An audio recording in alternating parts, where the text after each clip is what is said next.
Welcome, ladies, gentlemen, and I'll admit it, I have nothing clever to say today, to the 85th presentation of an Unearthly podcast, streaming live on the 17th of December, 2014, and featuring The Next Doctor, written by Russell T. Davies.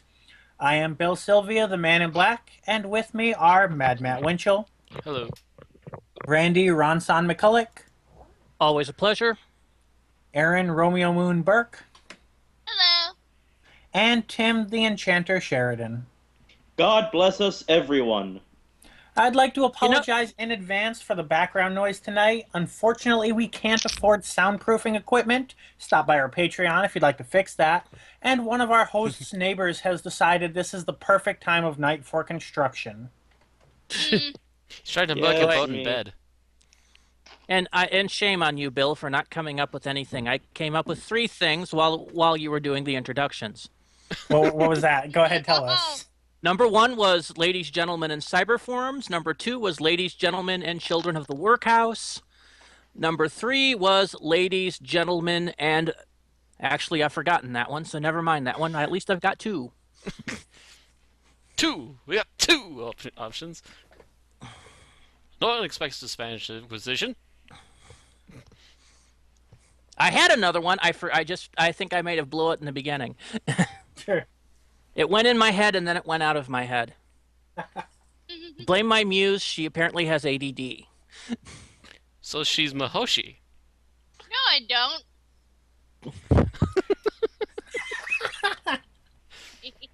Speaking of ADD, we're going to try to keep the news under half an hour this week. Ron, would you like to kick us off?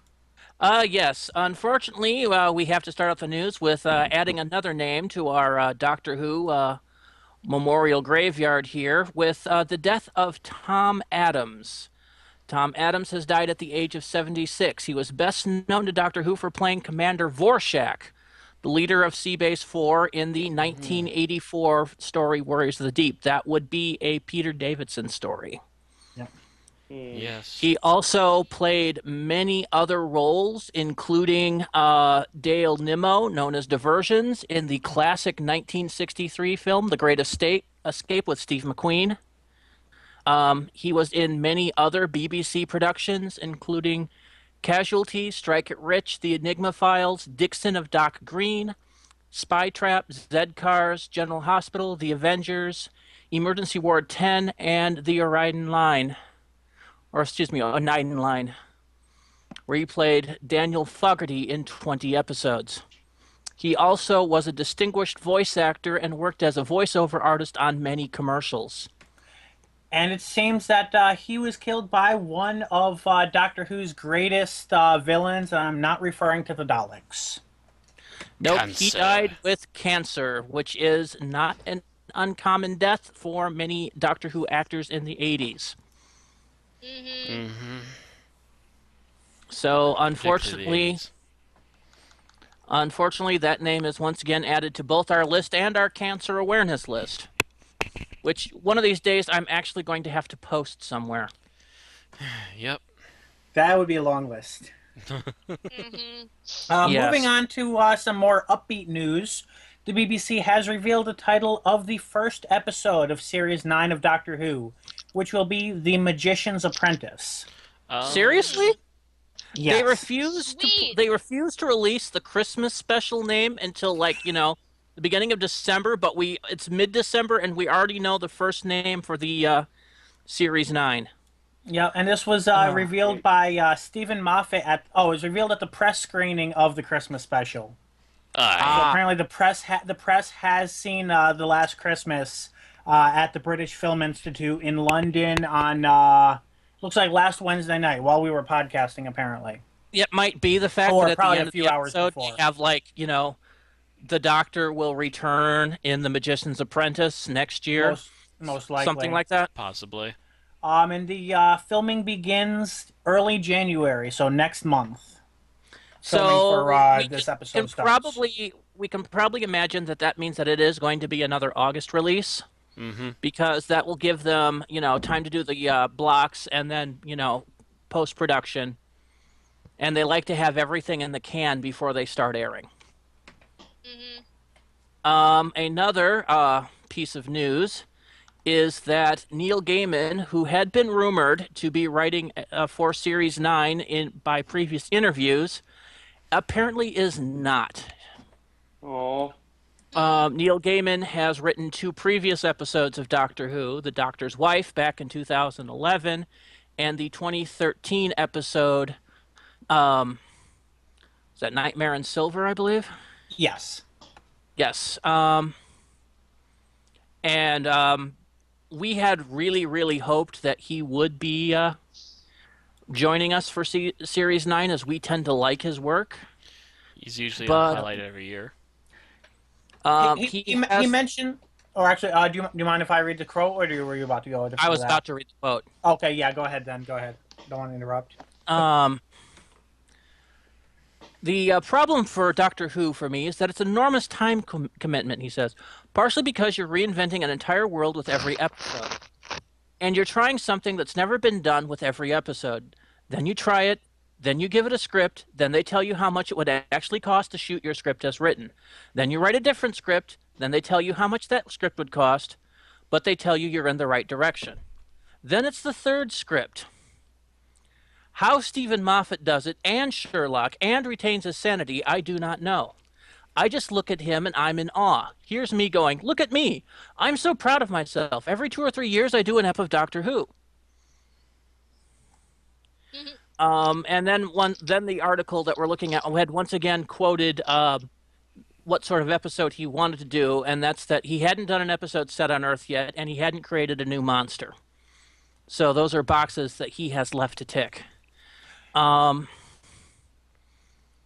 The article does mention that he is determined to write an episode for Peter Capaldi. So his goal is to write something before the regeneration, and judging by the average Doctor tenure, he had better get something in for Series 10 then. Yes. Yeah. Mm-hmm. Let's see, 8, 9, 10, 10 or 11, I think would be the limit. Depending on if they pull him in for 1 more year. I still think 3 seasons is probably the median run for a Doctor. 3 taking to 4 them all into is account. average for a Doctor. Yeah. Technically, Tennant did 4, but one of those was in specials. Yeah. Mm-hmm. And technically, Smith and did one of those quote unquote seasons was all written by one writer. Are you talking about the specials? Yeah, I'm pretty sure they were all written by Russell, right? Yes, they were. Yeah. And technically, Matt Smith did 3 series spread over 4 years. Right. Mm-hmm. Add that to Sylvester McCoy's run, which was not their choice, but still Peter Davison's run, and of course Hartnell and Troughton's run, and you get that being the most common length. Yeah, but then again, we also have Pertwee, who did 4, and Tom Baker, who did 7. So, you never know. You never know when you find that eager beaver. And Colin Baker, who did 2, because we don't know what 2016 is going to hold for us yet. True, but Colin Baker is the exception to the fact that he got fired. True. He was willing to continue. He, in fact, his quoted as saying that he would be there longer than Tom Baker. But yeah, when and they handed if you your pink count slip, if you count the time span that the unshot season would have taken, he did last 3 years, but that's not quite on air. Anyway, we should move on here. Yep. We have a new trailer for The Last Christmas. Has everyone on the panel seen it? No, I haven't. I have. I will have to I take a have. look I at it swear later. there's nothing new. There's really not much new to it. There is instances of someone apparently erasing from a chalkboard the words "you are" and "dying" separately, but presumed to be in the form of some sort of a sentence or declaration. Other than that, we see the Doctor telling Clara that he's back and she should get in the TARDIS. Santa Claus showing up. Really nothing all that special. But yeah, I think the chalkboard thing is really the newest thing in that trailer. And as a reminder, that is coming up on a week and a day from today. Yes. And we will be discussing it later that night. So stay up late Yes, Christmas in night if you're lieu not of our working the Wednesday next morning. podcast, we will be having a Thursday podcast. All right. The next bit of news is special edition of Doctor Who magazine. That is the 2015 yearbook. It reviews pretty much Series 8, its spin-offs, and the licensed I just merchandise. realized that's a 2015 yearbook and not a 2014 yearbook. That's because it's technically the yearbook for 2015, but it's looking at 2014. It's basically meant for January 2015, essentially. Right. Although it's coming out apparently on the 18th of December, so tomorrow. So it's about things in 2014, published in 2014, but it's named for the year in which people will read it. Correct. Let's see. Included in this 100-page issue is features on every episode in Peter Capaldi's first series. Speak to the team that accompanied Capaldi and Jenna Coleman on the Doctor Who World Tour. Tom Baker discusses his return to television and audio Doctor Who. Paul McGann reveals what he thinks about Capaldi's Doctor. Ben Foster previews the 2015 Symphonic Spectacular. I take it that's kind of like the proms. Doctor Who Extra. Behind the scenes at the new Doctor Who experience in Cardiff. Interviews with some of the key players behind recent books, soundtracks, audio dramas, DVDs, Blu-rays, and action figures. Highlights from the year's newspaper and magazine reviews. A roundup of Doctor Who awards and honors from the last 12 months. Detailed tributes to the Doctor Who luminaries who passed away in 2014. And a major interview with the show's executive producer, Brian Minchin, in which he reflects on the first year as Peter Capaldi and looks forward to further adventures and more. I think we can safely say that the "and more" does not include a tribute to an Unearthly podcast, unfortunately. No, but the thing is, a lot of the things in that we've actually covered over the last year. True. People who passed away, that's a regular feature. Doctor Who's awards, that's a regular feature. But we don't get any of the interviews, darn it. No, we don't. No, yeah, when we do, we're usually Not until we reading get popular somebody enough to else's. get guests on here. Okay. Another piece looking back at 2014 is the Radio Times. Not sure if they have a different source that they're getting it from. I'm assuming the BBC just gave it to them. Has released a concept art gallery of Series 8. We don't have that much time to really go through and look in detail at all of them, but it is a very interesting look at the art that inspired the season, and they mentioned that it is dark, very dark indeed. It is very much a horror-themed look at some of the concepts this season. By the way, I think we got the links backwards, and I was already looking through that art. You might have opened it that's your backward. fault. It was... That's your fault, Matt. I didn't. There's a whole bunch of images in here. I'm thinking it's an encyclopedia. All of a sudden, I clicked close on it to go to the next article, and then that says something about an encyclopedia. Well, Yeah, I'm supposed to think. you opened them backwards. Not from what I recall, but okay.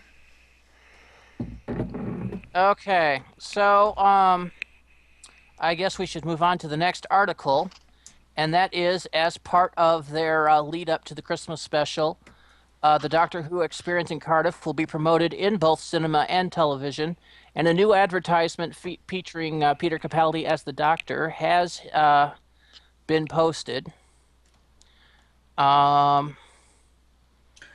They mentioned that the ad does feature some of the interactive experiences there, so I don't want to spoil them in advance. I did watch the ad myself. It didn't really have anything that stood out that much to me, but there are some recurring monsters in there if you're interested in taking a look. Yeah, I just took a glance at it. There's really nothing overly special. Yeah, it's not. It doesn't even have anything shocking like the Romana voice that was in the previous advert. That was the Doctor Who experience, right? Mm-hmm. The attraction is currently closed.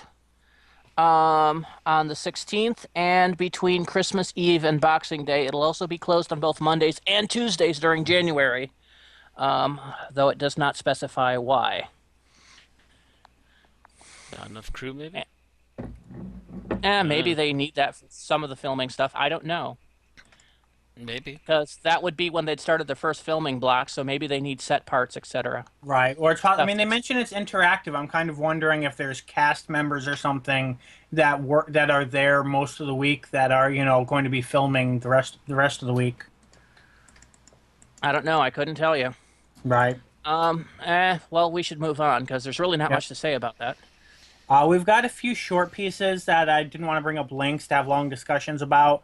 Via the Radio Times, Stephen Moffat mentions that River Song and Jack Harkness returning are not completely ruled out, but the story would have to be worth it. And I think we can all agree with that. It would have to be, just not writing them in for the sake of writing them in, actually writing a story worth bringing them in. Yeah, well, my opinion is River Song. No, Jack Harkness, yes, please. Mm-hmm. Another bit of news via the Radio Times is that Grace Point, the American remake of Broadchurch featuring David Tennant, has been canceled due to receiving poor ratings. I believe it was on Fox, wasn't it? I'm honestly not sure what channel it was on, and I do not have the link in front of me to check that. I can look really quickly, but I can tell you this much. I tried to get into Grace Point, and I really just couldn't. I watched like the first two episodes, and it was a bit of a snore, really. Was it a procedural or a bit of a different tack? It was basically a crime drama. Yeah. And those are a dime a dozen in regular Yeah. TV to Yeah. begin with, so it's And kind of yes, hard it to get was on something like that to Fox. reach. So, I feel yeah. I feel like a lot of what carried Grace Point was David Tennant being in there and bringing a lot of fans. And the thing about David Tennant fans is, if they're going to watch him, they're going to watch the original and not rush to him speaking in an American accent. Yeah, and he Yeah. was really subdued in Grace Point too. Although generally most of his British, or at least some of his British things, are not necessarily his real accent anyway. At least Doctor Who wasn't. Yeah. I haven't No, watched Grace Point myself. No, but his I mean, I haven't watched character Broadchurch in Grace myself. Point. His character in Grace Point did not have the gravitas that his doctor persona had. It really didn't have the energy of it. He Ah. mostly just kind of seemed tired and weary. So And our last blurb here is at Via Entertainment Weekly. They had an article about the Last Christmas. Nothing really new there, other than the fact that Jenna Coleman, when asked about being the possibility of Clara being pregnant with Danny Pink's child, says that if she is, it's news to her. let's not go that route, people, please. We already had the whole companion is pregnant route with Amy, and it was part of a season I really didn't like. I don't really need to see it again. Nope. All right. Well, we did discuss where those rumors popped up, and I'd say if the story is going to show us, it's going to show us. If not, it's not. Yep. And now, something a little closer to home for us, and this is not Doctor Who related pretty much at all, and that is Skype, the program that we use to communicate with each other here on the podcast, has launched a new universal translator feature, a actual real-time translator for Skype. Users simply speak into the mic, and Skype plays back the translated sentence while creating a running transcript of the conversation. I'm pretty sure my pizza delivery man uses an app like that. Well, yeah. The article in here is comparing it to the universal translators featured in Star Trek and Doctor Who without the telepathy and Klingons, and is part of Microsoft's artificial intelligence project. I would argue a little bit that I don't like that Microsoft is developing an artificial intelligence project. They already have game consoles that watch you 24/7. Well, not anymore. They don't. They don't? Yeah, No, they well, started getting rid of that because it didn't sell. Who would thunk? yeah, well, in the absence of Cyberdyne, Microsoft will be the one to create Skynet. We all know this. Only, it might be SkypeNet now. Actually, someone has actually made something called Skynet now. October 27th, 2017, SkypeNet will go online and the universe will die in a giant inferno and the Terminators will take over. It's the new timeline. The Anyway, entire universe. Fe- That's featuring harsh. Matt Smith.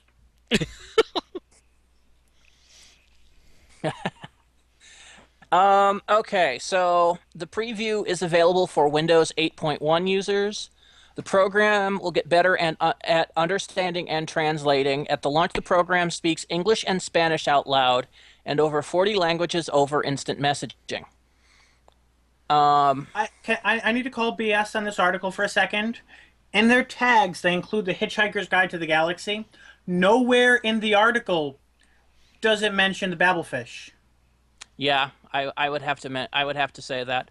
Not to mention, of course, the fact that the Universal Translator in Star Trek has a little more intelligence than what they're doing yet, because it can take languages that it doesn't even know and learn it.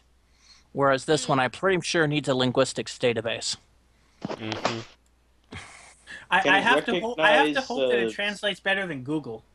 Can it recognize I can only sarcasm? hope. Actually, wait. This is Microsoft, so this is the same engine behind Bing, and anyone who uses Facebook knows how well Bing translates. Yep.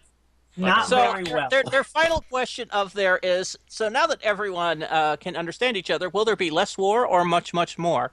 Considering how badly Bing translates, more. Yeah. Dun, dun, dun, dun, Unless it's dun, dun, Klingon. dun, dun. I use it to translate my Klingon.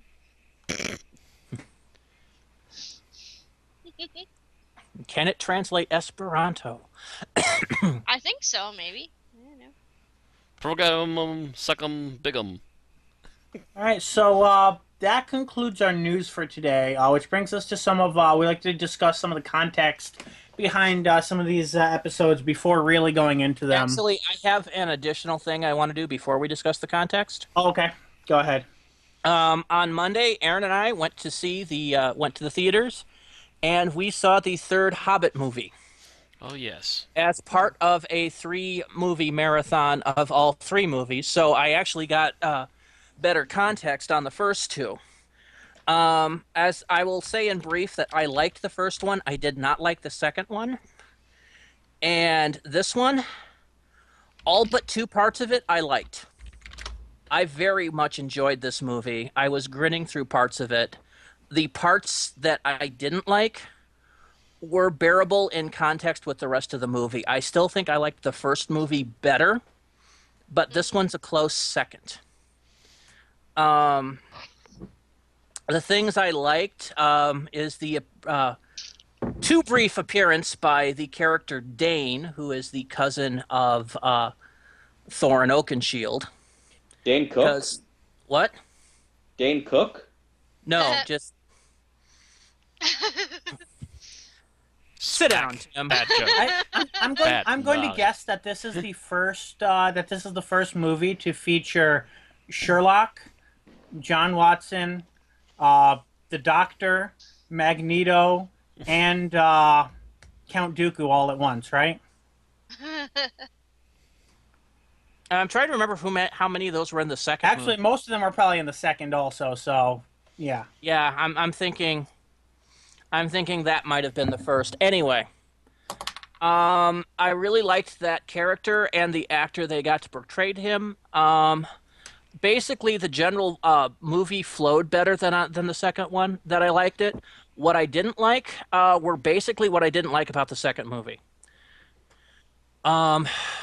What I didn't like about Legolas in the second movie gets even worse in this movie, to the point that he is apparently no longer culpable to the basic laws of physics. Ah, yes. That scene. Oh, the 2 So wait, scenes. is this Neo no longer beholden to physics, or is it worse? This is almost Neo no longer beholden. If you don't to mind this. if you don't mind a spoiler on 2 scenes. If you do how- mind a spoiler, either mute your stream or skip ahead a minute or 2. Close your eyes. Don't look at it. Close your ears. There is a point during the scene where Legolas is being hung upside down while flying on something. I will not say what, so it's not spoilered. But during the thing, he sheathes his Legal. swords onto his Any back, guess? which stay sheathed in his back, along with a quiver full of arrows loosely held on his back, and the arrows do not fall out. Wait, I thought he was like hanging on to something. Is this the part where he's hanging on to the bat? Yes, I was trying not to say it, Aaron. Oh. There, just Yeah, well, for one thing, he wasn't hanging onto it upside down. See, now Yes, he He was was upside hanging down. onto it with his arms this facing movie's going behind to him. suck. There was not an army of bats in the book. If you looked at the scene immediately after it, Aaron, he was upside down. Really? Yep. No, Yep. he wasn't upside down. He was hanging He was from... upside down.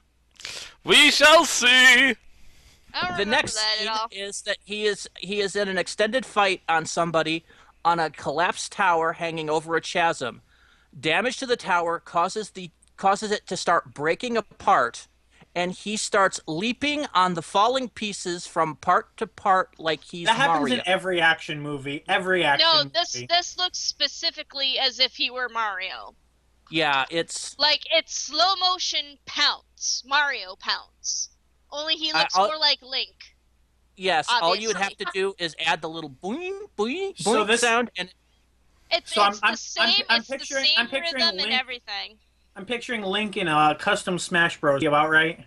something like that. Yeah, it's Yeah. basically it is basically so over the top that I had to roll my eyes. The second thing I didn't like is basically the character that's the assistant to the leader of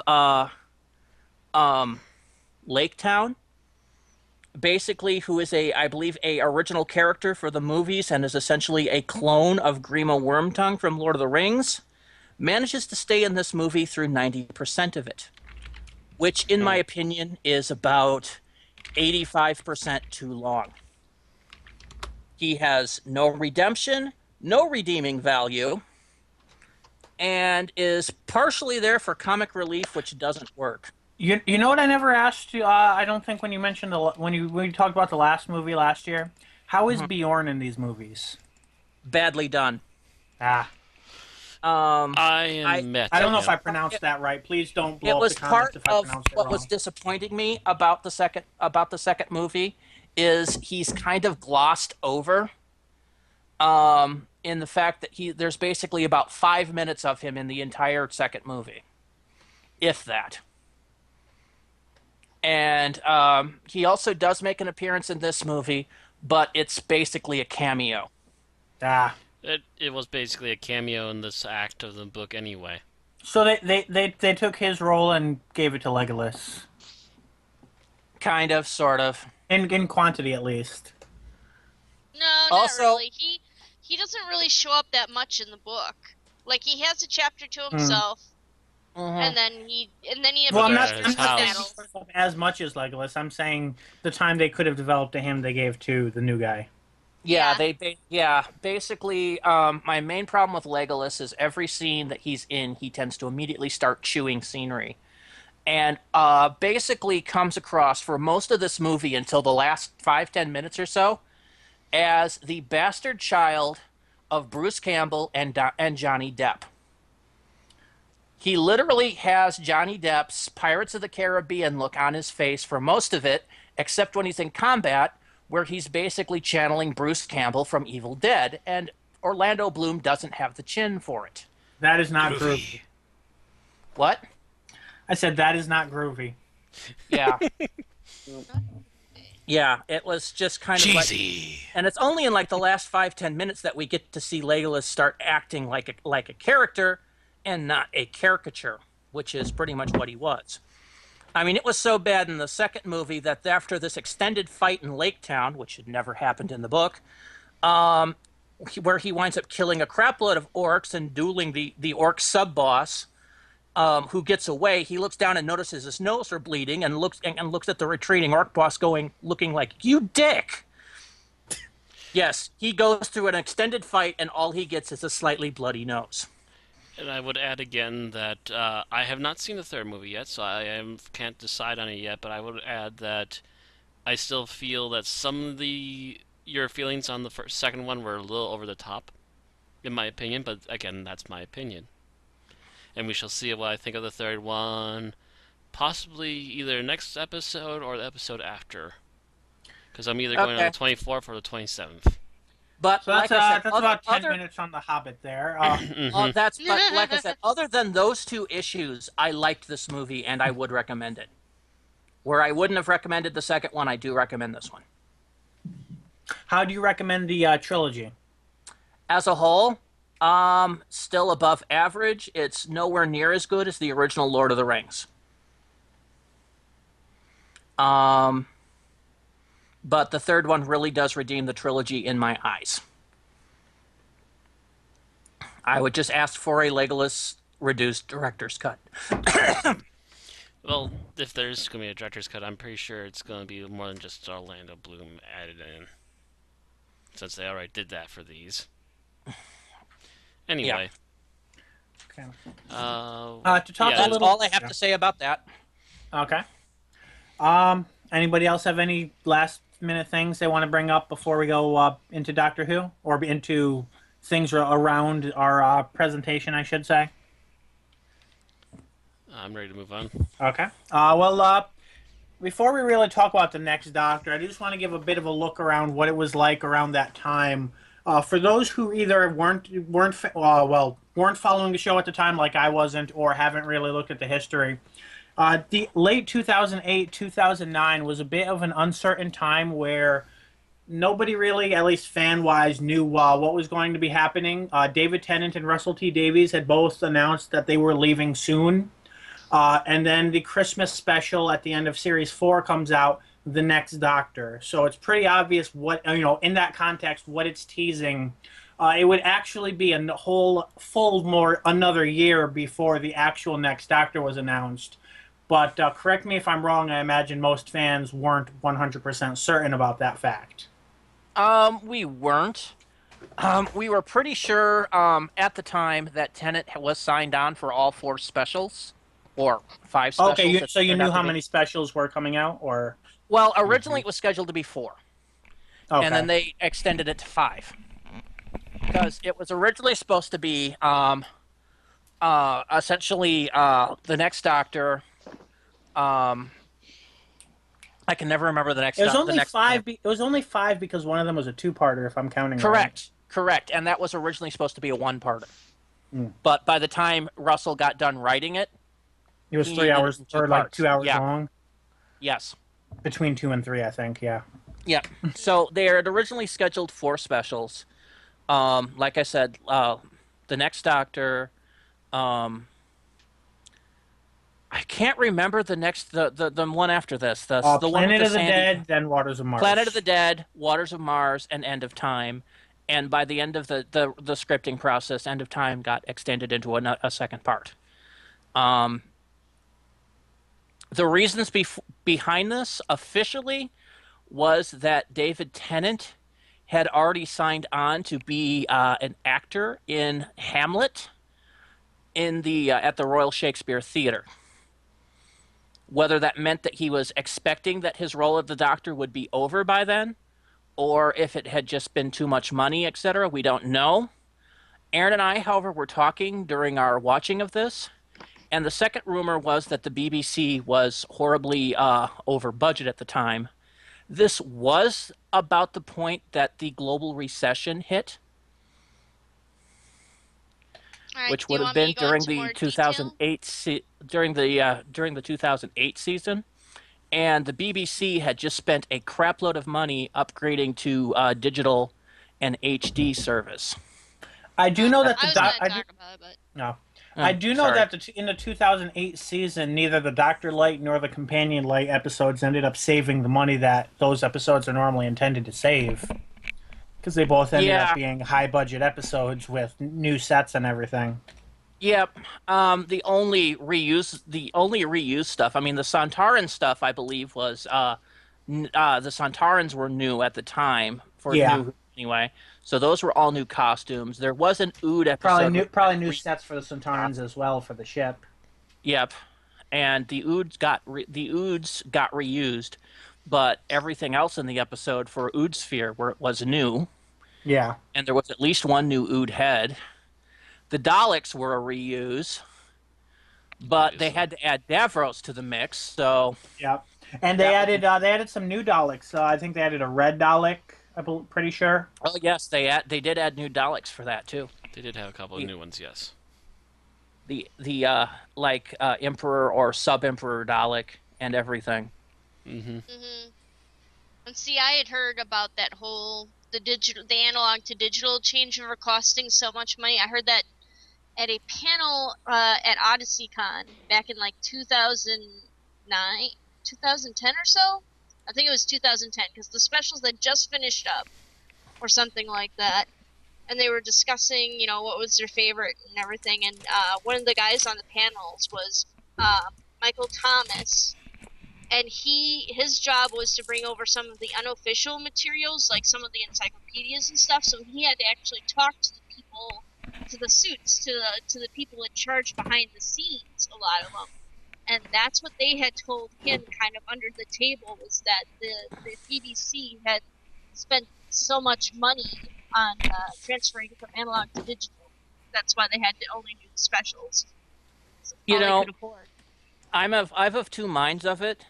At the same time, the special effects, and that's usually the most expensive part of Doctor Who, and the set making and costuming, is all still rather high job for the specials. If you take a look at the new Cyberhead that is in this episode, Mm-hmm. the CGI monsters that are in the Sands of Death or whatever. Well, I also would have the to say that giant the CG the monster for this the episode. CGI monsters in Planet of the Death. I actually watched that last night, and you can tell that they're not, full budget. Like, it's a pretty clear, obvious, cheap or B movie CGI effect. It's not the best of Doctor Who by any means. Well, it also wasn't by any means horrible either compared to, like, say, the snowmen in The Snowmen recently. Yeah. Also, let's see. There was the Moonbase set and the costuming that they had to do on the monsters for Waters of Mars, and then remaking the entire Time Lord costumes for End of Time. Not to mention turning the Master into Skeletor. The wisdom of such thing is not under debate. I'm just talking about the budget behind the special effect. Actually, didn't they already technically have skeletons pre-prepared? They had to use them for the all the times that people got zapped by Daleks. Yeah, but this was a different effect. Yeah. They just tweaked the colors. It's not that expensive. It takes a little while, but it's not that hard. Don't forget the Force Lightning. Anyway, Dude, I can do Force Lightning. at the same time, it wasn't the episodes themselves didn't look like they were suffering from budget loss.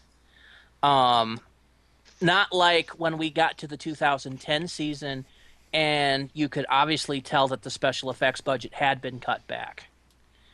However,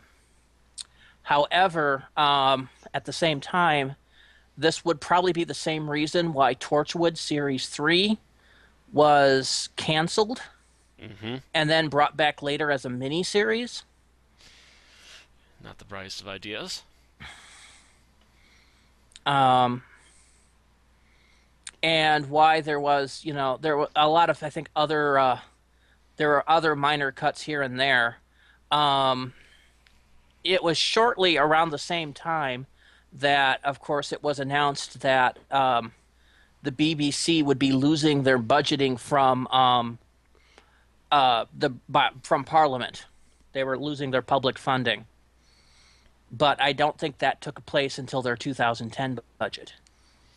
Yeah, it would take a couple years yet. Matter of fact, I think that was a big thing our first or second year on Doctor Who. On Yes, Unearthly but podcast. however, it'd also be another year or two before they got full co-branding from BBC America. which is where the show stands now, is that it's co-funded by BBC Wales and BBC America, which is how it's able to maintain a budget, a decent budget, under the current BBC budget crunch.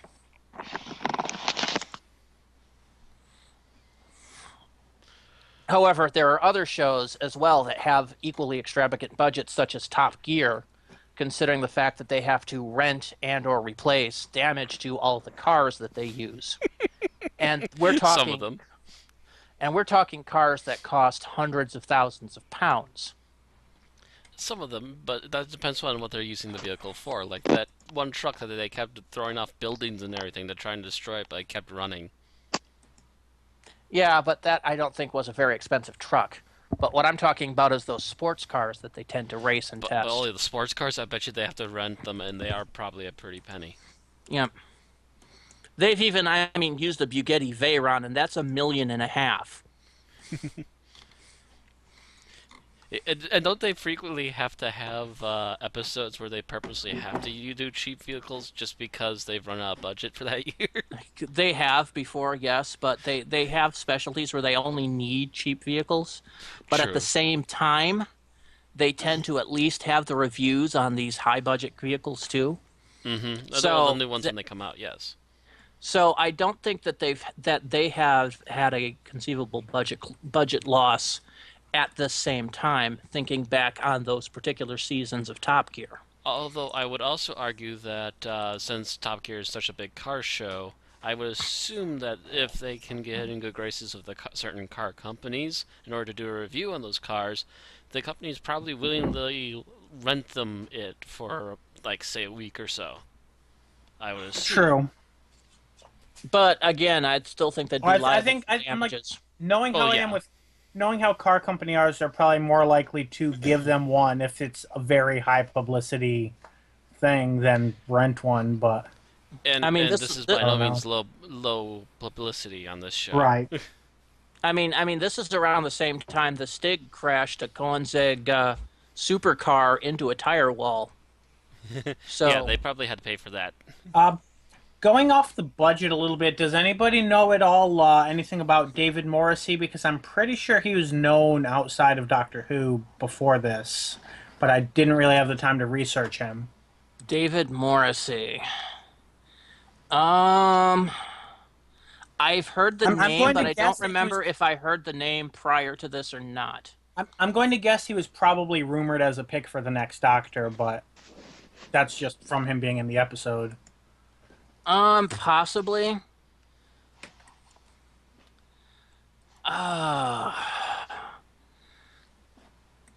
Let's see. David Morrissey. What else is he known for? One Summer. He's very big in the Royal Shakespearean Theatre. So, quite possible. Mm-hmm. Someone who has Could be- acting chops, but hasn't exactly been in front of the camera a lot. No, he's had some filmmaking stuff at the time. He also directs, by the way. Okay. So he is a actor, producer, and screenwriter. And he had won a few BAFTAs. Or a Royal Television Society Program Award. Before this, but it had been a few years since he had won anything. 2003, he won for Best Male Actor in The Deal. And in '97, he was nominated for Holding On, and he was nominated for a Television Craft Award for New Director for Sweet Revenge. So it had been a while since he had gotten anything. But he was a name that people still knew. Mhm. Either Yes. way. He is a known theater actor with some TV ties and a few awards. And I know where I know him now. Aaron. What? Duh. He's the governor from The Walking Dead. I No was, wonder I was going to mention that in his more recent things, he's been in The Walking Dead. I see Yeah, that on well- IMDb he's right the now. governor. Oh my god, now I can't see him the same way ever again. You sick bastard. I didn't realize. I didn't put X and Y together. Um, God, look at that. And That IMDb seems to be his list. biggest role that I'm seeing on I did IMDb, not. actually. The thing is, when I saw him as the governor in there, I didn't go, "Holy shit, that's Jackson Lake." So Well, it's also been a few years. it had been a few years. I mean, I started watching that particular bit of Walking Dead, about a year ago? Something like that. So it was 2013. I hadn't probably watched this particular episode of Doctor Who 5 years? in about 5 years, probably. Yeah, I've seen it 4 at least years. once since then, so it might have been 2-3 years, but still, when I tend to rewatch these episodes idly, I'm not overly paying close attention until I'm about to do a review like today. Wow, that's gonna mess with my brain for a while. And with that, might be a good time to kick into the summary, unless someone has anything else they'd like to bring up before we go hardcore into the episode. All right. Anything else to mention? Going once. Going twice. Sold American. Sold off to All Bill right. to begin. Are you doing the summary, Bill, or? No, you don't want me to do the summary. Okay, then I will Well, try to you're make the this one. short and sweet.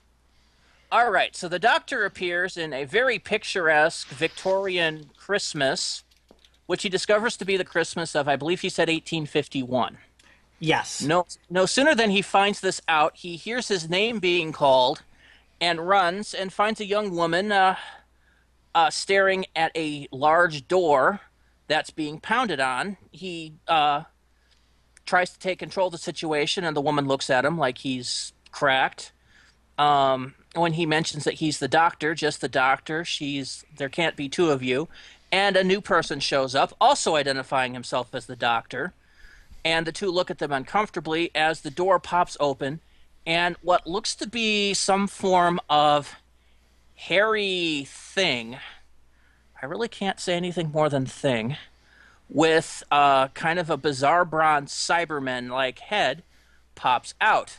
The doctor and this new person, the other doctor, let's call him, take pursuit, getting themselves in and out of danger, and in the end, chuckling and hugging each other, as the doctor comes to the opinion that this must be his next self.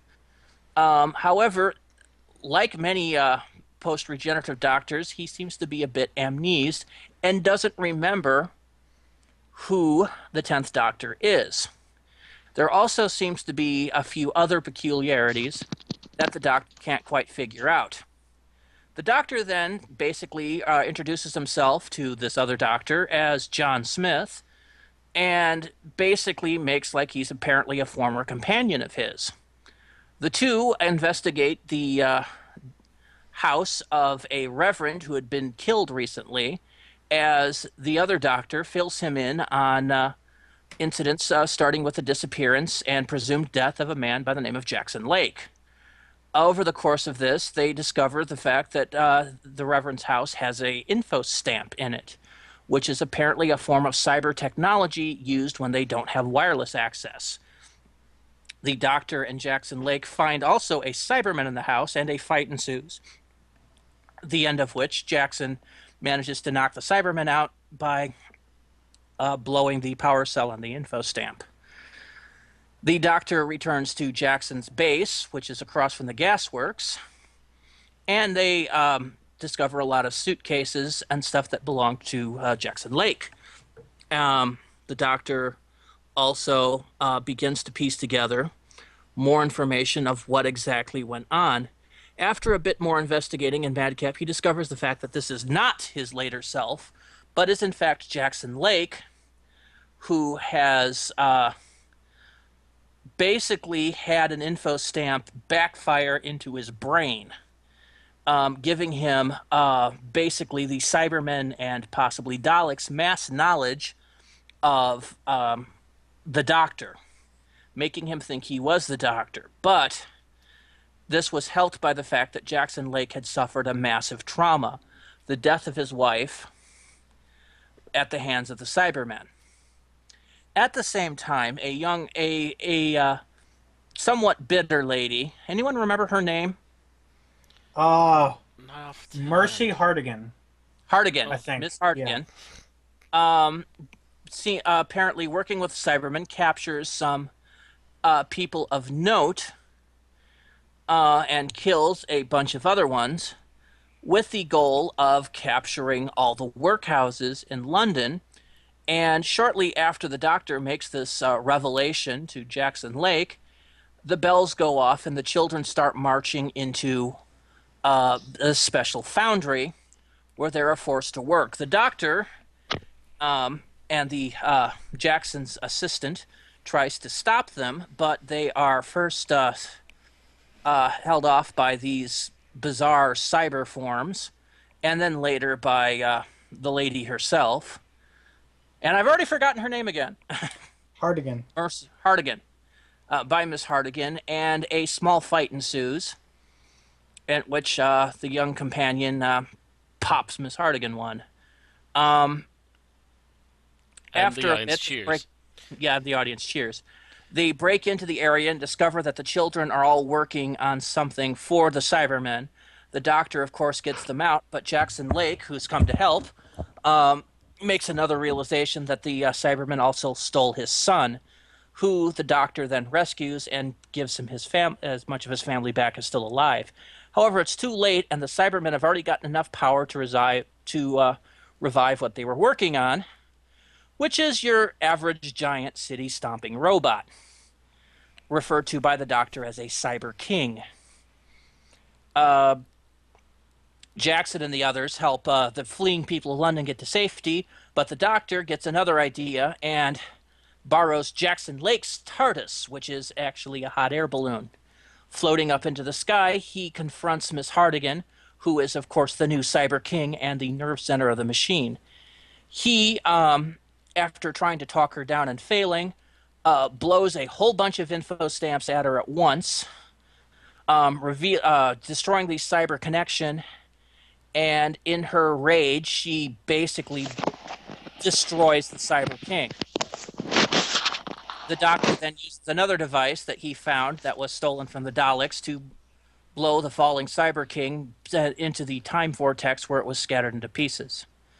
But down below, Jackson Lake mentions the fact that the Doctor does this kind of thing all the time and never seems to get any applause or credit for it, and leads the people of London into applauding and cheering the Doctor as he lands. Afterwards, the Doctor and Jackson Lake has a little talk on the subject of companions and loss, and Jackson manages to convince the Doctor to go with him for a Christmas dinner.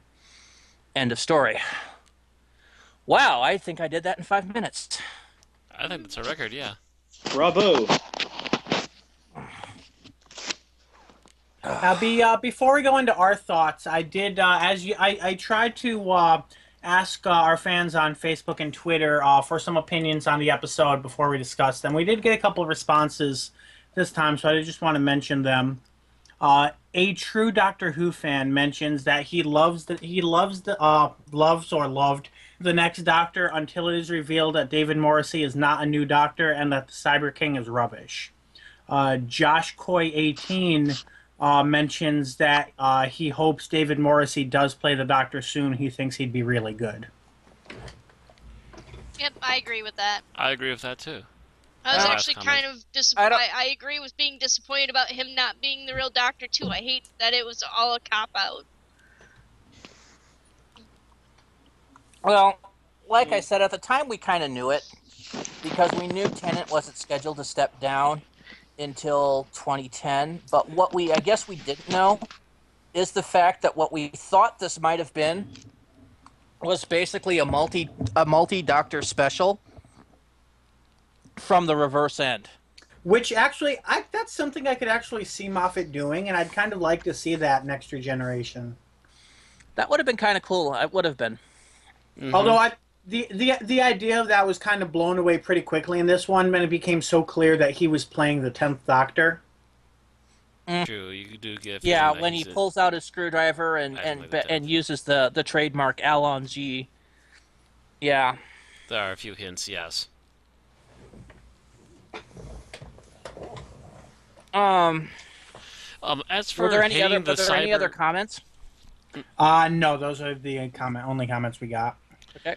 As for hating the Cyber King, depends upon what part of the Cyber King you're talking about. Well, if you're talking about the giant mecha death-destroying machine, Cyber King would specifically be referring to the mech. Yes. Then he can bite me. Well, I'm sorry, I still love Cyber King. At the same time, we have had no previous knowledge of any form of Cybermen using a giant city-stomping robot. But the Doctor seems to know I could it, see so the apparently Earthshock it era happened. Cybermen doing so. It is kind of weird picturing the Cybusmen having a dreadnought that's also a mech.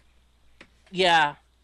I mean, if you listen to the story, the Doctor tells Drax and Lake, and you look at the costumes and everything, this is the Cybusmen. This is the ones that we saw in Rise of the Cybermen, Age of Steel, at Army of Ghosts, Doomsday. Mm-hmm. Did they make any other appearances? I don't think so. I think no, we still but had they technically did. Cybermen in I mean, prior to after. I think I don't one worry that about should- after this. Oh, okay. No, this was their third appearance. Okay. Yes. after this. Not They after might have this, appeared in flashbacks or whatever, but this is their third actual appearance. Okay. So he tells him the story of the Cybusmen up till now. He mentions that they were lost in the void, and apparently the events of the fourth season finale, where the universes were going together, apparently gave them an out, and were thrown backwards through time into Victorian England. Really, this was, I guess, kind of a fond thing of Russell T Davies, because isn't that also kind of the plot of how the Series 4 ending started? With, well, first of all, with the Dalek Emperor being thrown backwards in time out of the vortex, apparently in Series 1. Or was that through time, or was that he fell out of wherever they were fighting and ended up in a ditch somewhere and recovered? Well, first you hear it in Dalek, with that Dalek, must have fallen through time, the only survivor. Right. And then something similar with the Dalek Emperor, where they were hiding through time. And then, of course, Dalek Khan making the emergency temporal shift. I was going to say, the difference with Dalek Khan is that the time war. Yeah, the Cult of Skaro had the ability to time travel on their own. They just couldn't steer it. So I don't really count them as being the same sort of circumstance. I don't know. It was just kind of a running thing with Russell T, I guess. If anything, I would say finish what you're saying. I've mentioned before Stephen Moffat's writing fetishes. I guess this would be one of Russell's.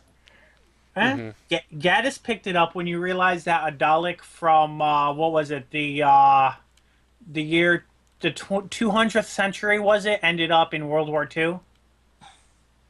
Yeah. Though that was apparently a massive plan by the Daleks.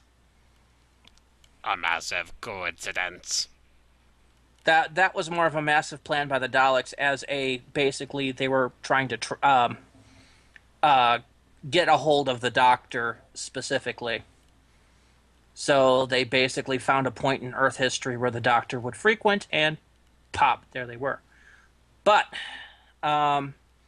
regardless, seeing the Cybusmen pull together a Dreadnought class conversion machine seemed a little off to me.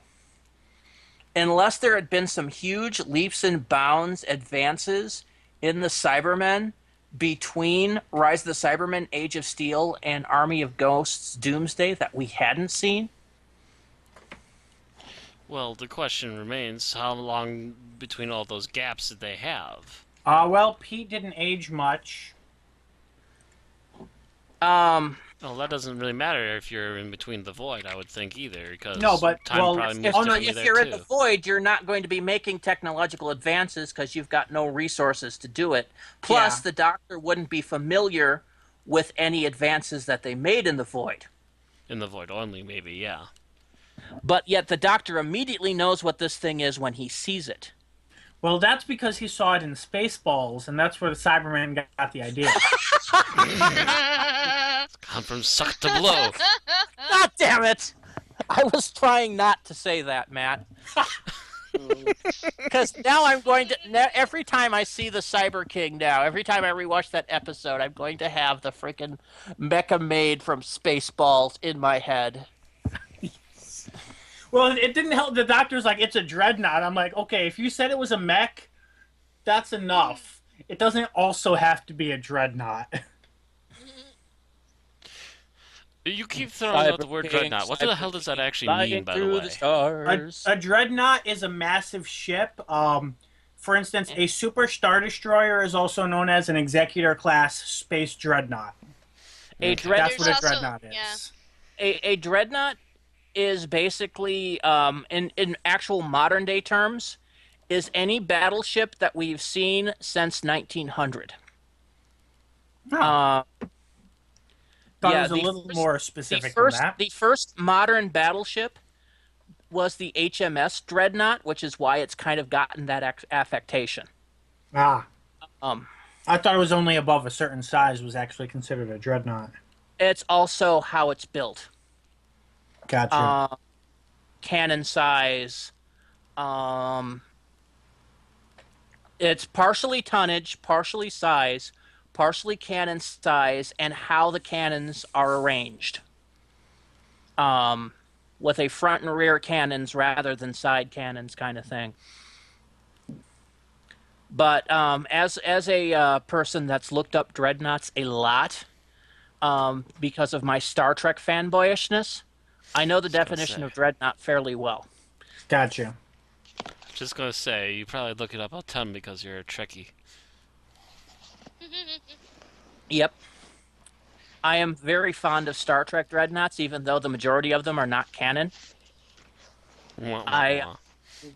Yeah. So I've looked up the evolution of stuff when I've actually designed my own a few times. So hey, I'm sure there's I a know. couple games you could actually do that in.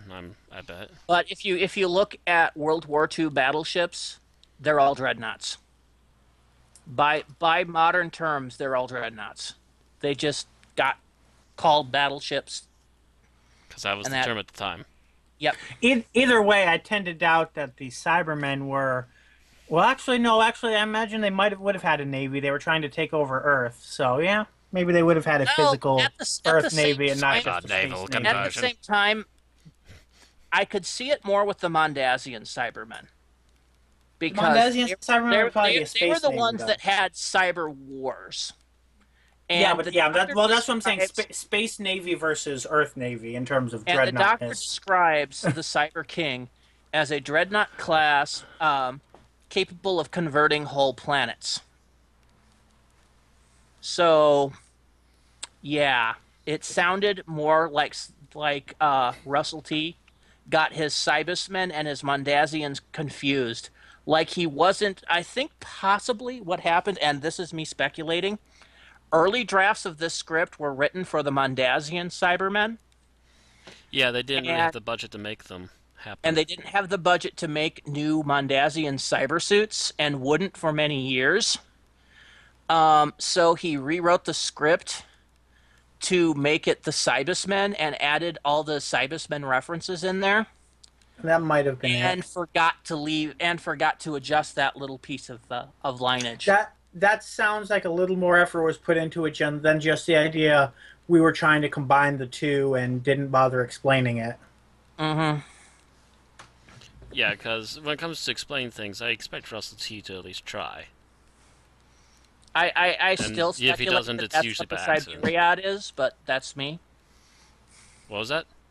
I still speculate that that's what the Siberiad is. Speaking of which, did when the doctor was talking about whether or not the Cybermen were wireless, that made me think of the Siberiad when he mentioned that they were low on power, so they couldn't just upload their information to The cloud. the cyber cloud.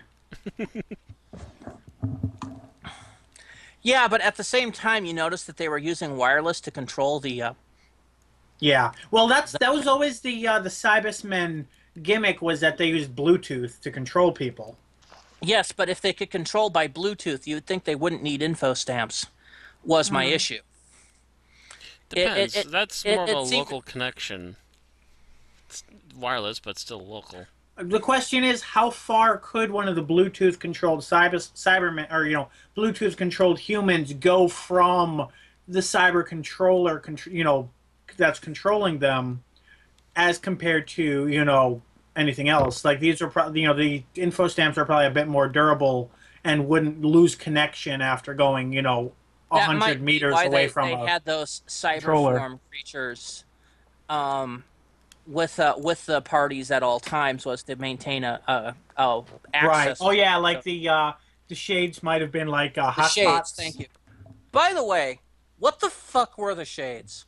The doctor says they might be a cat or a dog whose brain was cyber converted. I've never seen a cat or a Essentially, dog to that something looked to that like effect, that. yeah.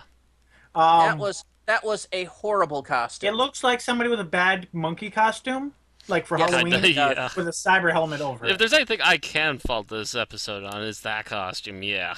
Yeah, I'm kind of it's- wondering what the concept art like right here is like. Yeah, the cyber shades are going to be awesome, and then Julie Gardner turns out they're like, Russell, we have some bad news for you.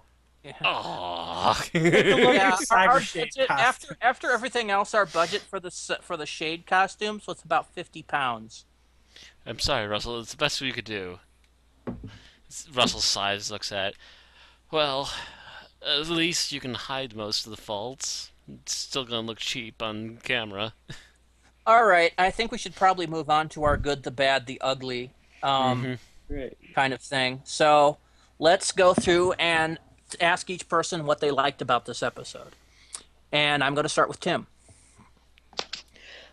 What I liked about this episode was that it was a very Christmas-heavy Christmas episode. I noticed some of the other Christmas specials, they were more Christmas movies in the sense that Die Hard was a Christmas movie, rather than A Christmas Story is a Christmas movie, if that makes any sense. I get what It's you mean. it's I get it's what a you mean story there. that has Christmas in it. Yeah. Instead of a footnote of Christmas in Like it. Lethal Weapon 1 was Christmas, yeah. Could you give us an example? Because I actually saw it as the opposite, as being another one that's bookended by Christmas that otherwise is separate from it. Want to elaborate on why you feel it's otherwise? Well, it's just the first scene where with the ripoff, not the ripoff, the homage. I'm sorry, to A Christmas Carol is like when the doctor says to the boy, "Excuse me, can you tell me what day this is?" He's like, "Today is Christmas Day." That's a good establishing thing. Oh yeah, but that's a bookending scene really, Yeah, rather than actually being but, part of the story. And I will admit But that this also- does come off as a bit Dickensian, At times. but then so was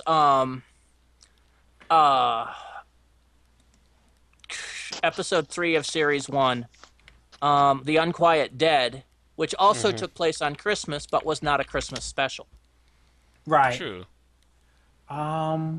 Charles Dickens would have been active around this time. He died in 1870, so this would have been probably before. I think. It Well, would've actually, been what before year? the Unquiet Dead because I'm he thinking died that would be within the year. before the Unquiet Dead. Yeah. Mm-hmm. Let's see. What was? Oh, almost forgot the name of A Christmas Carol because apparently I'm an imbecile. And when I control F A Christmas Carol, nothing comes up. I don't know why, because I guess Firefox just hates me. That was 1843. So actually, this is after The Unquiet Dead then, because he does mention I don't think he's writing A Christmas Carol yet. No, it is not. It is definitely before The Unquiet Dead because The Unquiet Dead happens in 1870. Oh, okay, but I thought he hadn't. Okay, maybe they got either I'm remembering wrong or they got You're remembering the something continuity wonky, wrong. I think. I thought No, he hadn't no. written A Christmas Carol yet. No, he had written A Christmas Oh, he'd Carol. He written was A doing Christmas a Carol a long reading of time A ago. Christmas Carol Oh, okay. at Oh, the so place okay. they were. Like he probably had to do, and was sick of reading it Gotcha. because Okay, so he was just okay. I got it. he was in fact, sick of that because he had to read it every year since he wrote it repeatedly. And yeah, that doing something like that would drive somebody bonkers. Oh, okay. So I just misremembered the details. Apparently. Yeah, it was his final novel, which he hadn't written yet and hadn't finished yet, and I don't think was ever finished. The Mystery of I'm Edwin seeing that Drood. when, yeah, I was gonna say I see when he died, he was halfway through publishing a serial novel. Mm-hmm. Well, to me, the spirit of this story is a very Christmas thing. Like the idea, message and everything. The yeah, themes. the themes. The overall message she Okay. has, and also I would add that unlike some of the other Christmas specials, we are constantly in snow. Although I do think that's partially because Russell is, unironically, very enthusiastically a Christmas theme type of writer. Mm. Like the types of themes that this episode is about is the type of thing Russell wants to write about, Mm-hmm. rather than it being something he To a has to degree. force himself to write for Christmas. At the same time, you can kind of tell he was a bit burnt out. While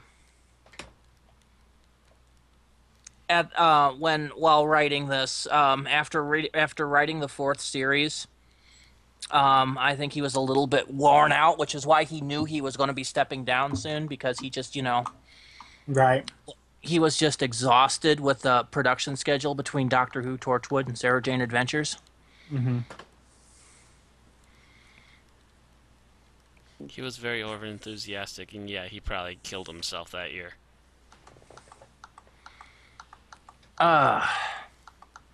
Anyway, so was there anything else? Actually, Matt, what was the thing you liked most about this episode? What I liked most about this episode, well, Timori got the Christmas theme down. One thing in particular. I have to say, I can tell we're in Lift the Mill again because the visuals were really good again this round. As far as I'm concerned, when it comes to special effects in particular. Well, other than the costume of which we mentioned, yeah, the visual effects were pretty decent. Well, again, that's a costume. The mill doesn't really control costumes. They do the actual blue screen and CG and everything like that. All right. Yeah, I have no faults with the blue screen or CG. Anyone else have any comments there? No? Okay, Aaron, what did you like Win. most? I actually like the villainess. What was her name again? Miss Hardigan. Hardigan. Miss Hardigan, yeah. Right. Yeah. And I don't remember her name. my brain keeps wanting me to say Kerrigan from Casper, the villainess from that movie. Yeah. Mercy remember that Hardigan. She has enough That's right. similarities, but that's not who it is. And I was making comparisons, although Aaron didn't see it while we were watching this, to Moffat's, or not Moffat's, well, kind of Moffat's, but Gaddis's The Crimson Horror, where we had another Victorian era villainess. And, at least Russell T gave this one motive. Oh yes. Yeah, this is true. And yeah, my main issue with the one there is it's basically I'm evil because I'm evil, and Hardigan, had a motive. Revenge. So that made her a more fleshed out character than the one we saw in the Crimson Horror, and made this a more memorable episode. Well, in my they opinion. probably could have fleshed her out even more if, after, that scene where she freaks out at the end after the doctor severs her from all cyber influence and she realizes what she's done and where she is and starts screaming. If she had survived that, that would have been interesting for development.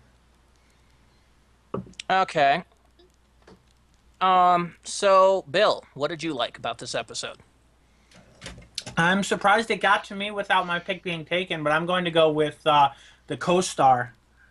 David Morrissey was just great to watch in this. I have nothing to criticize him with. He just was great throughout the entire special. Yeah. And he had a particularly hard role. And and his character was a gradient too. He didn't play a single character or even two distinct characters. He was kind of a gradient where he was, the quasi doctor, the quasi doctor realizing that that's not who he is and that something happened to him, and then Jackson Lake at the end. Mm-hmm. Well, yeah, imagine getting this role. It's like, okay, so you're basically at this point playing 50% David Tennant and 50% mid-19th century Victorian man. That's what you have. Go with it. Now, imagine if you were handed that part. I'd be playing William Hartnell. Hubba. Yeah. And yet he manages to pull it off. Almost seemingly effortlessly at times, too. I am wondering if he hadn't been Jackson Lake, if he would have gotten his role on The Walking Dead. Because that's probably what got him in the eyes of American writers, directors, producers, etc. Possibly. All right, so it comes down to me. And I'm going to have to say I'm pretty much fond of the character interactions throughout all of this. Tennant for the first part of the episode, basically pulling himself in and basically trying to play the companion. I liked Morrissey's interactions with both Tennant and his companion. So yeah, I basically just liked the character interactions throughout all of this. I think you skipped someone. I thought, no. Because you already said yours. I don't think Aaron said hers unless I Aaron wasn't. did say hers. Did she? Yeah, I said Really? that. Villainous. Yep. The villainous. Pay Oh attention, yeah. Bill. Okay. Never mind. Okay, you're right. I liked her That was trying my to fault. Okay. I'm always someone who likes to cheer for the underdog, so if No, someone's yep. being Okay, oppressed. so apparently my brain is just not liking to remember that you spoke, I guess. I don't know. And I responded to you too, so I don't know why I don't remember that. I'm going to have to smack you, Bill, or kick you in the dick. I'm not sure which. Okay, so what didn't you like about the episode? Remember, generalizations. Tim. What You didn't can't I say like the about- cyber shades. We already discussed that. Actually, Oh, yes, man. you can, but we'll probably just gloss over you and move on to the next one.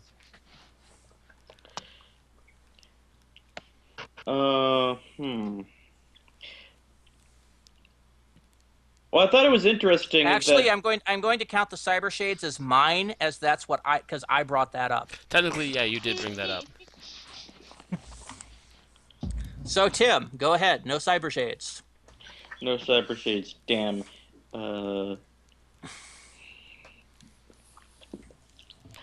What I didn't like about this episode was the I'm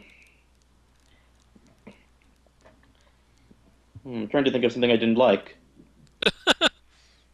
That wasn't already taken. Yeah. Can't. I'm trying to decide if what I'm thinking of is a scene or a generalization, honestly.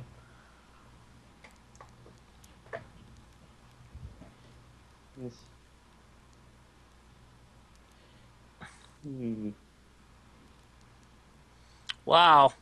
You exclude one Well- thing, and suddenly Tim is. You Just shut him Got shut down. down. Yeah. Broken our Tim. What the hell? I'm sorry. I'm really racking my brain here, but this was I really liked this episode so much that I can't think of anything wrong with it. All right, Matt. Oh, something wrong with this episode. I'm just gonna put Tim's rating on the spreadsheet now. Okay. I'm going to check to see, and then we're going to see if you're right.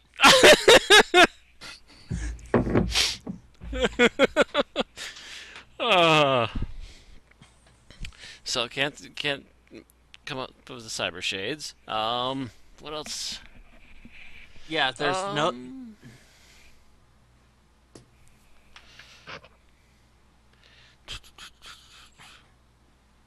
And didn't someone already technically call having the new guy not actually be the doctor as well?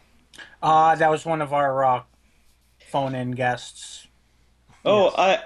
I thought Jackson Lake's son looked kind of creepy. Oh, I agree with you there, Yeah, and Yeah. I think it's the fact that they used eyeshadow on him maybe. made Yeah. him look really because I guess it was supposed to be coal dust, but really it was a crap load of uber thick eyeshadow, and that just made him look. It made his Odd. eyes look wrong. Yeah. He made him look awkward. Um, So that's the one thing I didn't like about this episode. Okay, Jackson Lake's son. More And we're back to importantly, his Matt. makeup job. Yeah. oh, I'm contemplating. I know I can probably pick something out. Mm.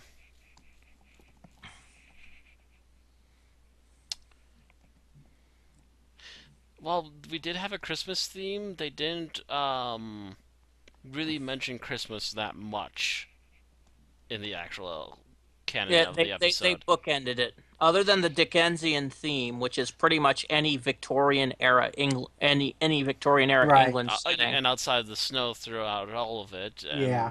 and the book endings. There was Christmas and it was evident, but it wasn't like as they didn't mention as much as one would like. I think is my only fault Okay. with that. All right, Aaron, What I did not like. what didn't you like about this episode? You cannot say the cyber shades because it's been mentioned. I also don't like the it's too general. Dang it. Nope. I'll have to That's save that. This this is general. is the And I think another reviewer's already said it. So I'm going to go ahead and see the one scene that kind of irked me a little bit. Oh, okay. So you're saying it's too specific. It's not, well, the thing that I was thinking before was too broad. Now I kind of want to go for something more broad, specific. broad is good because we want to save Broad scenes is what that we're irk trying you to for cover later. here, Aaron. Yeah. Yeah. Okay. Scenes come later. Yeah, this Oh, is scenes general. come later. Okay. Yeah. Generally, I don't like the lead on to the next Doctor. I wanted him to be an actual regeneration. Oh, so you don't like the Somehow. whole. You I don't didn't- like I us getting didn't our like- chain tugged. Yeah, I didn't like that. And that's the same. That's one of the reasons Diamanda Hagen didn't like it either. But I agree with her a lot with like the RTD and David Tennant era. So she's a reviewer Mind that you, appeals to you. And- RTD was less of a troll than Moffat is. yes. Yeah, but Moffat is fun. RTD is just like, ah, I way to beg disappoint me. I beg to differ in certain points. Yeah, I would beg to differ on the enjoyability of Moffat's trollishness. Just saying. And Moffat also Moffat's promises writing great lately. and pisses me off. So Also, Moffat's quality control has me irked. Yeah, but I can usually call Moffat though. RTD, it's Yeah, well, the thing is, RTD and I had scarily similar ideas and stuff, but that's something for another My time. major problem with RTD is that he had downer endings. That's my big Yeah. issue with RTD is, yeah, he never allowed the Doctor to have a happy ending. But we But that's talked neither about here that nor last week. Yeah. He So- had a happy ending this week. Kind of a semi happy, but Semi-happy. well, yeah, I mean, he still has that whole, in the end they break your heart. So he's still, That's more the Doctor explaining his mindset than the story being unhappy. Yeah, but no, what I'm saying though is, he still is obviously trying to recover from what happened to Donna. So, and he's Yeah, and he's he just hence him saying they forget me. There's only yeah, one companion I can think of that did that, and that was yeah, because of that was that. Donna. And it's obvious that this does heal him to an extent, but not fully. Especially when you take the next episode into line and he's still not letting people go with him on the TARDIS kind of thing. Anyway, so Bill, what didn't you I, like? I'm actually not going to say the other one I was thinking because I think that fits better for scenes. I'm going to say something that's, I mean, it's not something I feel extremely strongly about, but I am going to, it's something that irked me a little throughout the episode. I do think that Miss Hartigan was actually a bit over the top. From the minute you see her, she can't be anything other than the cackling villainess. There's no subtlety to it. And I'm not saying I completely disliked her, but there is just no subtlety to her character in any way. Not the performance, not the script. She's just in your face evil the entire time. I agree that it would have been nice to have a couple starting scenes with Mhm. her in the workhouse, as you know, the person she's supposed to be Yeah, before she throws the cloak aside and goes full on master at us. right. Hmm. I, But I just liked her philosophy is really, trying to empower the downtrodden, I guess. But yeah, I totally see what Bill was saying. Yeah, and like I but said, it doesn't completely ruin her for me, but it is something that kind of irks me a little bit because you could have built her up and even made a reveal out of uh, there funeral scene. and instead she pretty much walks out from moment one as hi, I'm evil. Right. Especially since Still, they kept referencing the funeral, that would have been a great time to, reveal that this seemingly, this character that's seemingly innocent is actually the big bad. yeah, and even so, she's still better than the Crimson Horror villainess. I will repeat that ad nauseum. True. Um, we already got mine, the Cyber Shades. It was mentioned in conversation about 20 minutes ago. So let's go on to what scene did you like? What was your favorite scene out of the entire thing? Tim! Uh, Being a child of the 1980s and 90s, my favorite scene, of course, was the giant robot rising from the Thames. Damn you, That, yeah. Smeg! Thames. I don't know. And I don't know if anybody but Matt and or Aaron is going to get this, but for me, the face of the Cyber King reminds me a bit of what is it, Domo-kun, I think. A little. Domo-kun. Domokon. I think it's a Japanese icon, but that face that He's it a had. TV station icon in Japan, yes. Mhm. And he's become so popular that he's on everything from plushies to video games, in fact. Yeah, if you Google him, you see what I look like, but that cyber face just reminds me of that too much. Just a little bit. All right. So, Tim goes for the giant city stomping robot appears. Matt. Has to rethink his selection. I'm sorry. Stole my good one. She stole my Yeah, Tokusatsu well- thunder. Welcome to my world. Bill usually steals mine. Another And scene Matt sometimes steals mine, so Come up, it's karma. Karma's a bitch, eh? but none of us steal Um, Tim's. We need to do something about that. I guess my next runner-up. Technically, I just did for the generalization I don't like. True. I guess my runner-up would be the sword fight with the Cybermen. Okay. Going with a bit of Errol Flynn there. Yes. I like me some Errol Flynn. Once in a blue moon. I like me some Errol Flynn, eh? All right. Aaron. That's not life. what was your favorite scene? Hmm. Contemplating. Hmm.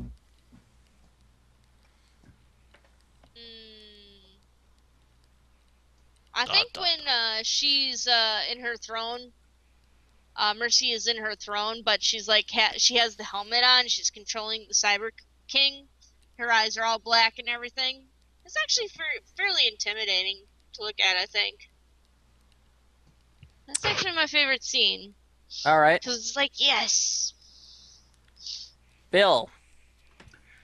I'm going to go with the scene where the doctor proved that he was a better detective than Benedict Cumberbatch, where he finally, reveals what he's been calculating through the entire special and proves that David Morrissey is not actually, or that Jackson Lake is not actually the doctor, and that he is in fact Jackson Lake.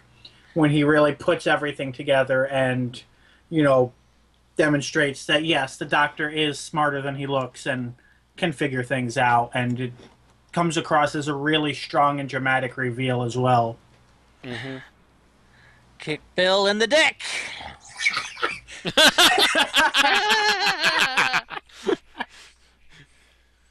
Oh, yeah, that was my favorite scene too. Was that whole bit because I found it to be very emotionally packed.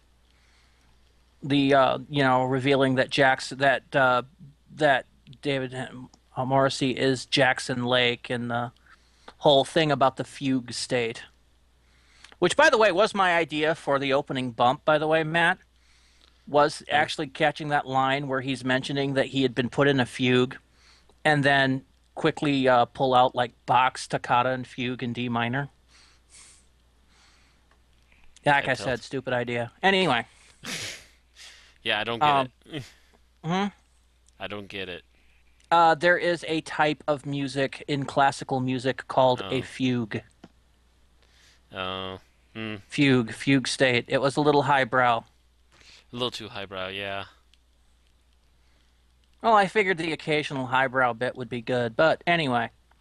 That aside, I guess that means that my favorite scene, barring the one that Bill stole, God damn it, Bill, would have to be the ending scene between David Tennant and Jackson Lake, where they're talking about companions and loss, and that they, Right. because that I think is probably the second most emotionally charged scene in there. So, that's what we liked. What scene made you roll your eyes? What scene you decided you needed to go and get a sandwich for? Tim, What scene made me roll my eyes? what scene didn't you like? I thought it was kind of funny how the info stamps, which, as far as I understand, are flash or like Cybermen's flash drives, are the size and weight of a postage tube. Oh, I Tube. thought you were going to say the fact that they have the power to kill. No, that's cyber technology. It all has the power to kill. That's nothing new. And I assume the flash drives are so large because they contain huge amounts of information. How many terabytes? Yeah. Well, all the Mm. memories and knowledge of the Doctor in one of them, so. No, they don't have all the memories and Although knowledge of the remember Doctor. these They are have these are human 2008 Cybermen, so it's not like they're years in advance of humanity. So I think at that point, yeah, a terabyte would have been a huge amount of information for them. yeah, but at the same time, Mm. some of that technology was apparently stolen from the Daleks. Yeah, well, well, at least he mentions the information was. Which, might Mm. have actually been in retrospect, I'm going to pull us on an aside tangent, but a related one. That might have been the first foreshadowing of the path web that we saw in Asylum. If the Cybermen somehow managed to hack that and download all that information from like a Hmm. fallen Dalek. Maybe. That might have been where Moffat got the idea for the pathweb, or of Mhm. course he could have just pulled it steaming out of his ass. I'm still in favor of that theory, to be honest. But it's interesting now that you bring it up. Yeah, it just occurred to me as we were talking. Too bad it hasn't occurred to Moffat. Oh, like Moffat would tie any of his continuity into Russell T's if he can help it. Anyway, was that what you were going for, Tim? Was just the size of the info stamps? Yeah, yeah, that's what I was going for. A little All right. ridiculous in I thought size. they'd be smaller. Yeah, with modern technology, you'd think they would be, but they wanted something that would hold a power cell. I don't know. Matt, Oh, what didn't you like? scene that made me go twitch. Or at least the closest thing thereof. As much as I like the Errol Flynn-esque stuff that Tennant did in this episode, the one where he's swimming away with the boy and you have that really fakey explosion behind him. That was a scene that kind of made me go, eh. All right. It's not horrible, but it struck me as unrealistic. All right. For a moment. Aaron?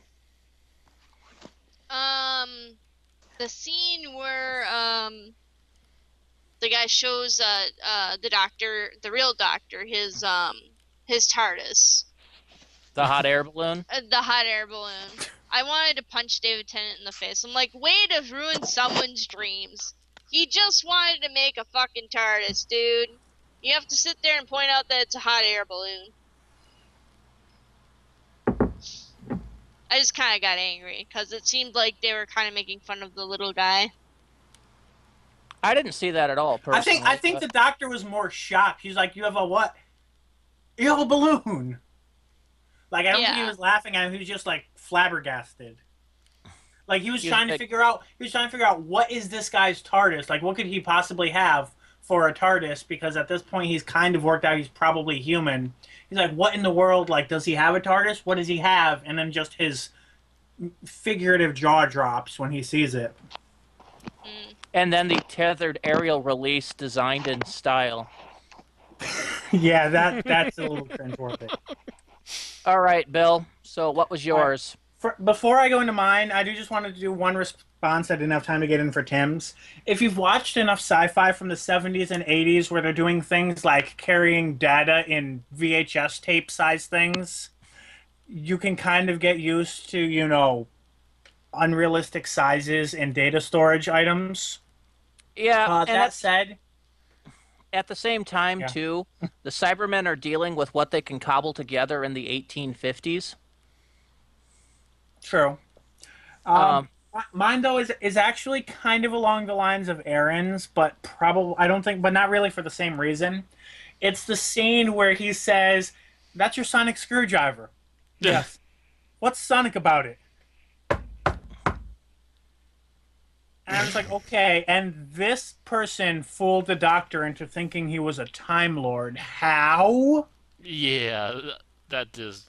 And it's like, and Awesome. over the next few scenes, as the doctor, you know, tests whether or not he's a human in a fob, you know, a Time Lord trapped in human form, and checks his hearts just to make sure his calculations okay. But at that particular moment, before knowing what's to come, it's just like double facepalm moment.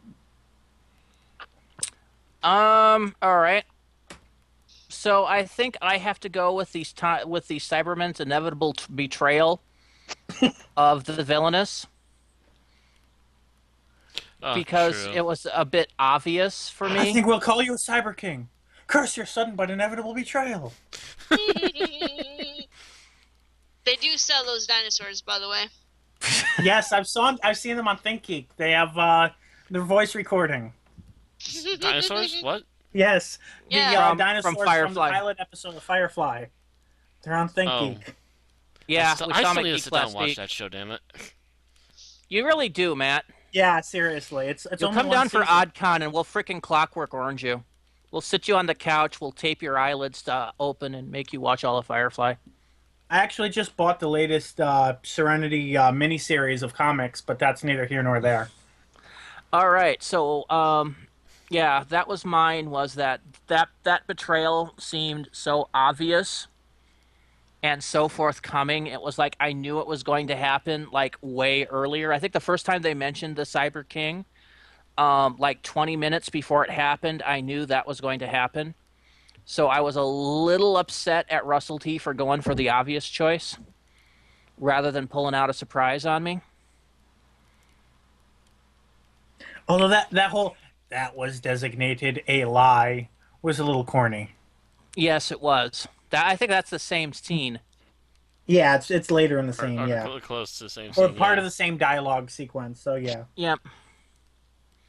So yeah, with that whole scene, I think could have used a little bit of rewriting.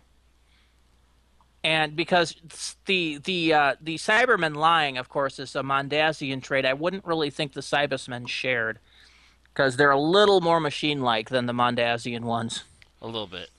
What if it was Mondasians, it would have been like way earlier when they first mentioned it. There would have been two Cybermen talking in an aside to each other. Once it's completed, we'll turn on her. Excellent. The Cyberman lying actually threw me off at first because I only grew up with one ultra logical race that eschewed emotions, and that race didn't lie. No, they've frequently lie and turn on people back in the 70s and 80s. Yeah, like, and as I grew more familiar with the Cybermen, I got more used to it. But this, the Cybermen, this was only the third time I had seen Cybermen. So the idea that, an ultra logical race would also have the capacity to lie was unthinkable to me, having just grown up on Vulcans. Mm. Well, Vulcans can exaggerate. They've been known to nearly lie. Too nearly lie. There we go. Been known to stretch the truth a bit. So it's almost 15 minutes to our normal point. So I'm going to get us a little bit early and starting on our final thoughts. Because I don't really think we have enough time to bring up any other topic of conversation. Not particularly. So, Tim. Seeing the giant robot stomp through Victorian London, I got the idea that it would be really cool if there was a multi-doctor special where you had like five of the doctors and all their TARDISes combined to form Voltron. Oh, Tim. I'll form the head.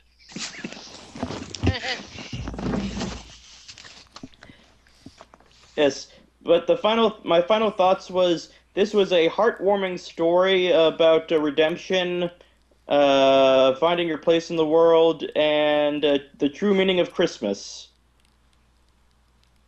To some extent. To some extent, yes. So I really liked this episode a lot. All right. Matt. Special effects were really good. The action was plentiful for a change in one of these specials. That has actually been one of my nitpicks here and there. The villain, the one-time villain, is well written enough, at least for us to give a damn. They did fake us on the next new Doctor, but considering the rest of the episode, I can forgive them on that. In general, I think I quite like this episode. End of thoughts. Aaron? I liked it well enough. I liked it well enough. My problem with all these specials is that they seem kind of pointless to me, except to very slowly transition us into David Tennant's Doctor finally switching over to the new one. But this was an okay story. I did not appreciate being, teased about the new Doctor, but I kind of knew it was going to go. That they weren't going to have him change quite so quickly, but what are you going to do, All right. Bill? The main thing holding this episode back from me from really enjoying it is the fact that the Cybermen are just not the focus, and they're not, or not even just that they're not the focus, that they don't have the menace that they had in the past. They end up being completely dominated by this human personality. Which, granted, it's not the first time we've seen a human resist Cybersman programming, but it's the first time we've seen her essentially someone take over the hive mind. The cyber shades also don't help as being the first Cybermen you see and the most laughable. Altogether, it does kind of keep the episode from really reaching that high point, but it's not an unenjoyable episode, and I would definitely, I definitely enjoyed rewatching it. So to put it at least as a somewhat above average episode. All right. Yeah, this is a good episode. It's not a great episode, and part of it is I believe it had at least a couple of rewrites in it that didn't quite get finished quite enough. It doesn't seem to have. I can almost tell Russell's fatigue in the writing. He seems to be a little tired. Um, Likewise, the performances are good by the actors, especially Morrissey's and Tennant's. The villainess does seem to be a bit of a large ham, but that's not anything unusual for a Doctor Who villain or villainess. Mm-hmm. All in all, there were a few things, such as the cyber shades, that did keep it from becoming a great episode, but still, it's not something I would avoid watching, and I still think it's a fairly good episode overall. Okay, so now our ratings: 1 to 5, half points allowed, no quarters. Tim. A heartwarming Christmas story with a giant robot. I'm giving this 5 stars. Yeah, we called it. Knew it. Yeah, we called it. Bill had already put down your 5 in our chart of points. Sorry to be so predictable. This is you've only rated one Christmas episode less than a 5, and that was last week's Voyage of the Damned. And it's understandable. And that's the Christmas special where almost everybody dies. Yep. Not exactly. All the right. happiest So Christmas Matt, special. what's your rating for it? Oh, the cyber shades take it down a peg. Some of the hammy writing and the incomplete rewrites to also bring it down a little peg. It could have been an excellent almost 5 for me, but because of the little nitpicks, they do accumulate on this one in particular, so I would have to bring it down to about a 4. All right, 4.0 from Matt. We move on to Aaron. I'm just generally underwhelmed by all of the specials.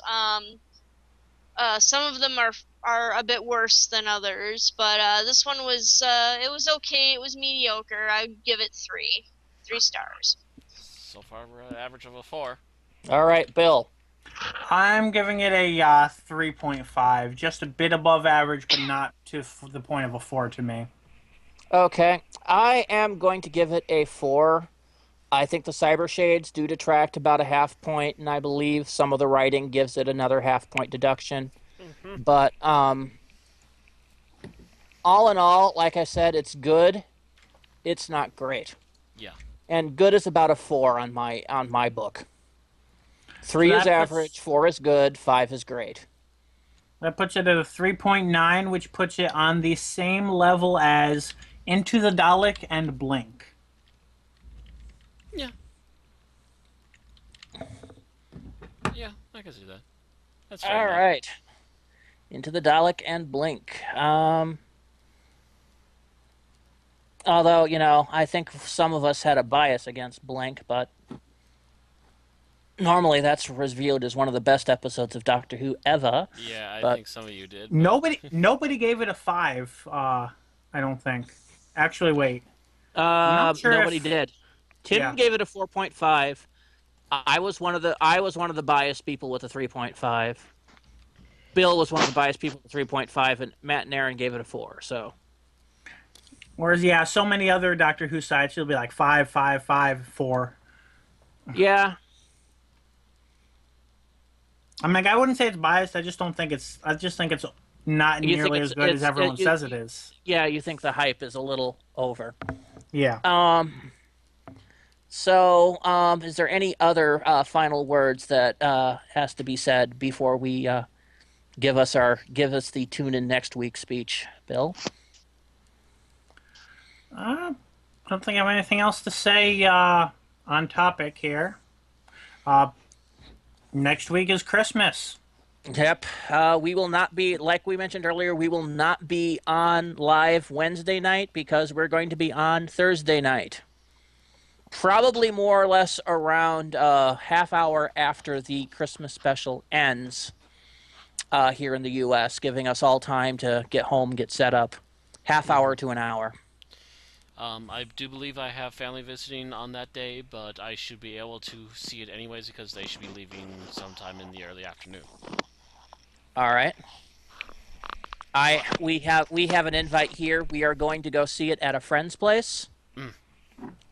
So we will have to depart immediately at the end of the episode. Come back here so we can broadcast. Pretty much. You forgot, Aaron, that Sarah invited us over for that? Yeah, I forgot. Oh well. I did not. And as always, if you want to listen to more of an Unearthly podcast, you can find our playlists at on youtube.com/maninblackreviews or subscribe to our new uploads as well as a few other shows at youtube.com/madmadinc1. You can listen to our weekly streams at twitch.tv/madmat2185 or follow us on social media at facebook.com/unearthlypodcast or twitter.com/unearthlypod. We're also available on mobile via Mixcloud, which you can go to mixcloud.com/an_unearthly_podcast. And if you want to help us out, swing on over to patreon.com/unearthlypodcast and throw your pocket change at us for your choice of rewards. After your holiday festivities next week, join us on Christmas Day. Once again, that is Thursday instead of Wednesday, for our same night look at The Last Christmas. And that is also our final podcast for our third season. Yes, it is, and we will be off the following week, getting ready for season 4 to kick up. Little bit of vacation, little New Year's Eve party. I expect. I don't know if I'm going to wind up at a New Year's Eve party or not. We'll find out, but we'll come back that following week with our whatever we're doing for our fourth season. Yeah, I think this is the first New Year's I'm not going to be busy with a convention for a change. Really? Yeah, I'm not getting invited because the staff people that ran that convention aren't there anymore. Hmm. I don't care. I see. It just means I get to have more open ideas for what to do with myself that weekend. All right. So we'll see you on Thursday night, people. Good night, everybody. Good Night night. night.